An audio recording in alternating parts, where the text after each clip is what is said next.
امیریت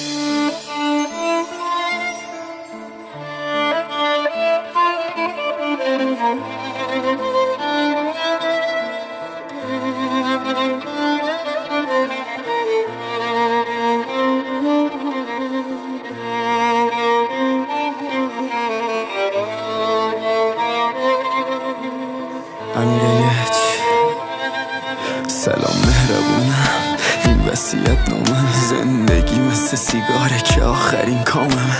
نشد که بشه با هم نساختی انگار. یکی دیگه رو کردی توی قلبت به اجبار. مدیونی اگه وسطای نامه اشکات بریزه روی نوشته های من.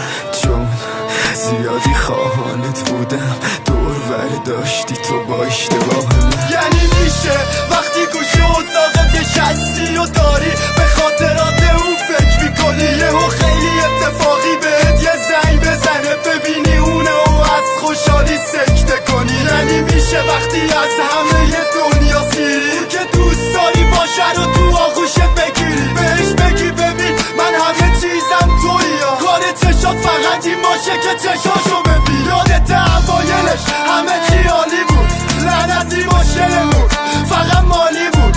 دیدی آخرشم بهت نرسیده مردم فقط به خاطر این که دستم خالی بود. شارک میزنم واسه تدوزم، شبی نشده که چشمو به در ندوزم. آتیش عشقت هنوز زنده است تو قلبه، میخوام برگردی، میخوام تنها بسوزم. حسن بابا محمودی.